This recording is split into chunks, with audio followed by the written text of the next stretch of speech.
বন্ধুরা আজকে আলোচনা করছি অ্যান্টন চেকবের যে বেট গল্পটি রয়েছে তোমাদের সেমিস্টার 3 অর্থাৎ class 12 semester 3 the bet Anton Chekhov.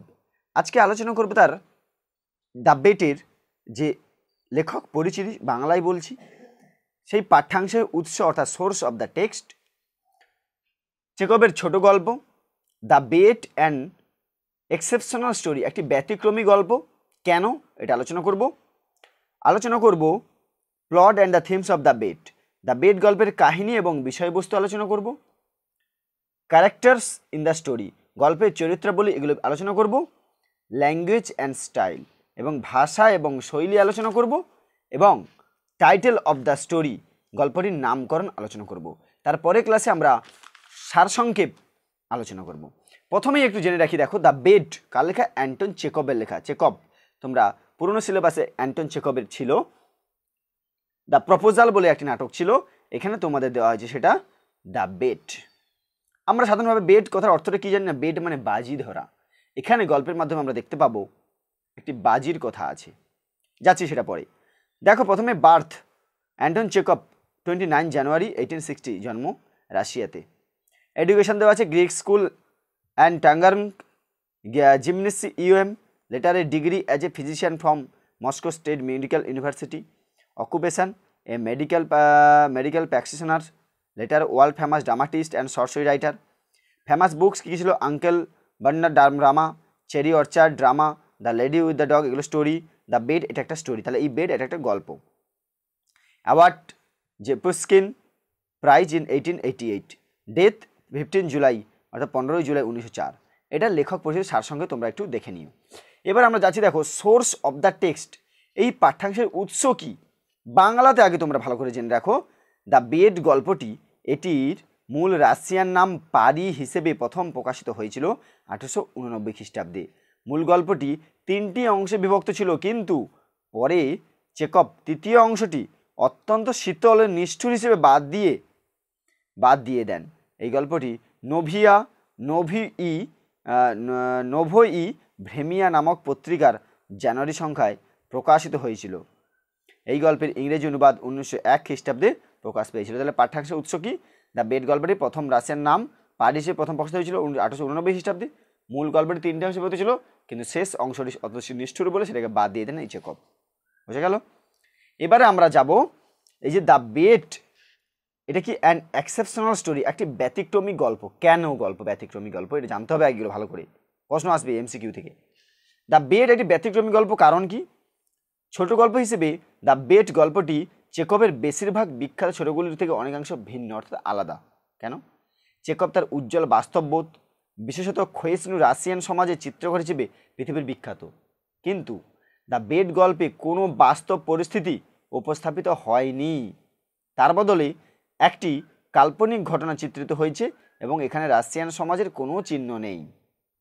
বেশিরভাগ ছোট গল্পে চেকব তার চরিত্রগুলির রাশিয়ান নামকরণ করেন, কিন্তু আশ্চর্যজনকভাবে দ্য বেট গল্পে চরিত্রগুলির কোনো নাম নেই।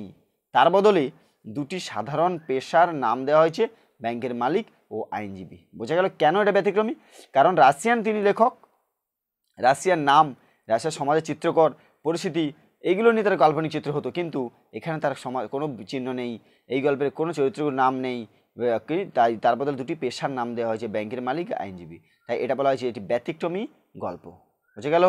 এরপরে দেখো যাচ্ছি কি, plot and themes of the bet, এটা জানতে হবে দ্য গল্পের কাহিনী এবং বিষয়বস্তু। Plot and themes, the plot of the story is quite slim, but the span of action is 15 long years with the very sketchy details, incidents and episodes. কি বলেছে না, গল্পের প্লট বা কাহিনী খুব সামান্য, কিন্তু গল্পের ঘটনাবলী দীর্ঘ 15 বছর ধরে বিস্তৃত, যেখানে ঘটনাবলী বা উপকাহিনী খুবই সংক্ষেপে বর্ণিত হয়েছে। চেকব সম্ভবত এই গল্পের মাধ্যমে সংক্ষিপ্ত আকারে মানুষের মনস্তাত্ত্বিক এবং দার্শনিক বিবর্তনের সংক্ষিপ্ত ইতিহাস সম্বন্ধে তার মতামত ব্যক্ত করতে চেয়েছেন। গল্পটির মধ্যে বহু বিষয়ের সমাবেশ ঘটেছে, কিন্তু মূল বিষয়বস্তু এবং বাস্তববাদ এবং আধ্যাত্মবাদের পুরনো দ্বন্দ্বকে কেন্দ্র করে গড়ে উঠেছে। মৃত্যুদণ্ড সম্বন্ধে যে নৈতিক প্রশ্ন জড়িত, সেটি নিয়ে গল্পটির সূচনা হয়েছে, এবং এরপরে একের পর এক নানা পরস্পরবিরোধী বিষয়, যেমন স্বাধীনতা ও বন্দিদশা বাস্তব এবং কল্পনা, কৃতিত্ব এবং ব্যর্থতা, সঙ্গীত ও সাহিত্যের প্রাসঙ্গিকতা ইত্যাদি বিষয়ে গল্পটি স্পর্শ করে গেছে। বুঝে গেল? এবার আছে দেখো ক্যারেক্টার্স ইন দ্য স্টোরি। গল্পের চরিত্রাবলী কি? গল্পটিতে কেবলমাত্র দুটি চরিত্র রয়েছে এবং সেগুলির যথাযথ নামকরণ করা হয়নি। চরিত্রগুলি দুটিকে ভিন্ন ভিন্ন বর্ণনা শৈলীতে প্রকাশ করা হয়েছে। ব্যাংক মালিকের ক্ষেত্রে লেখক চিরাচরিত প্রথম পুরুষের বর্ণনা শৈলী ব্যবহার করেছেন এবং পাঠকের চরিত্রটির মানসিক অবস্থা সম্বন্ধে অবগত করেছেন, কিন্তু আইনজীবী বা উকিলের ক্ষেত্রে লেখক উত্তম পুরুষের উক্তিতে লেখা চিরকুট বা চিঠির মাধ্যমে চরিত্রকে গড়ে তুলেছেন। প্রথমটা প্রথম পুরুষ, এটা উত্তম পুরুষ। গল্পে বর্ণিত সময়কালে দুটি চরিত্রেই দৃশ্যতে পরিবর্তন লক্ষ্য করা যায়। এরপরে বলেছে দেখো ল্যাঙ্গুয়েজ অ্যান্ড স্টাইল। ভাষা ও শৈলীটা একটু জানতে হবে। যদি ইংলিশ জানতে পারো এখান থেকে ইংলিশটা পড়ো। As a master artist Chekhov has presented. আমি বাংলাতে বলছি যাতে তোমাদের মনে থাকে। ভাষা এবং শৈলী। একজন সুদক্ষ শিল্পী হিসেবে দ্য বেড গল্পে চেকভ ভাষা এবং শৈলীর ব্যবহারে অনন্য দক্ষতার পরিচয় দিয়েছেন। যখন ব্যাংক মালিক তার অশুভ উদ্দেশ্য নিয়ে বাগানের প্রান্তে যাচ্ছেন, তখন আমাদের ডানকানকে হত্যা করতে যাওয়ার ম্যাকবেথের মারাত্মক যাত্রার কথা মনে পড়ে যায়, যেখানে প্রকৃতির মধ্যে অশুভ উদ্দেশ্যের প্রতিফলন ঘটছে। আবার যখন উকিল তার বই পড়ার অভিজ্ঞতার কথা বলেছেন, তখন ভাষা কাব্যিক এবং জাদুর মতো মায়াবী হয়ে উঠেছে। গল্পটির মধ্যে চেকবের প্রবাদতুল্য পরিমিতিবোধ লক্ষ্য করা যায়। আমরা এই গল্পে আপেল বা কমলালেবুর গাছে ব্যাঙ বা টিকটিকি ফলার বা গোলাপের থেকে ঘেমো গোড়ার গন্ধ নিঃসরণের মতো কয়েকটি অনন্য চরিত্রগুলির চিত্রকল্পের উদাহরণ দেখতে পাই। এটা হচ্ছে ভাষা এবং শৈলী। এরপরে আমরা যাচ্ছি দেখো টাইটেল অফ দ্য স্টোরি, যেটা খুব বিষয়বস্তু পড়তে হবে। The first title of the story was the fairy tale and the story was divided into 3 parts. বুঝে গেল? গল্পের বা গল্পটির প্রথম নাম ছিল দ্য ফেয়ারি টেল বা রূপকথা এবং গল্পটি 3টি অংশে বিভক্ত ছিল, কিন্তু পরে চেকভ প্রথম 2টি বিভাগ রেখে দেন এবং নামটি দ্য বেড বা বাজি হিসেবে পরিবর্তিত করেন।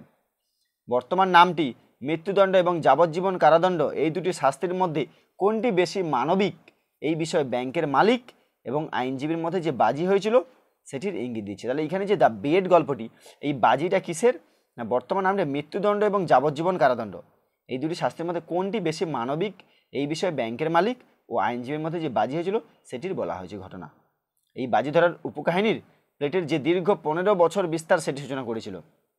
গল্পের এই মূল উপকাহিনীর ইঙ্গিতবাহী বলেই নামটি প্রাসঙ্গিক বলে মনে হয়, কিন্তু একই সঙ্গে এটিও মনে রাখতে হবে যে একটি সরল ও অবাস্তব বাজি ধরার কাহিনী চেয়েও গল্পটি সেই নৈতিক এবং অস্তিত্ব সংক্রান্ত বিষয়গুলি যা মানবতার কাছে বহু শতাব্দী ধরে চ্যালেঞ্জ হিসেবে বয়ে রয়ে গেছে সেগুলির গভীরে প্রবেশ করেছে এই টাইটেলটি বা এই দ্য বেড গল্পটি। বোঝা গেল? তাই একবার বলে রাখি, এরকম যদি ভিডিওগুলো পেতে চাও, যদি চ্যানেল নতুন হয় অবশ্যই সাবস্ক্রাইব করে পাশে থাকা বেল আইকন করতে একদম ভুলবে না। বন্ধুদের সঙ্গে শেয়ার করো, লাইক কমেন্ট করে জানাও। পরবর্তী ক্লাসে আলোচনা করব যে এর সারাংশটা, দ্য বেড গল্পের মূল বিষয়বস্তু সারাংশটা আমি আলোচনা করব এবং তারপর এমসিকিউ পরপর যাব।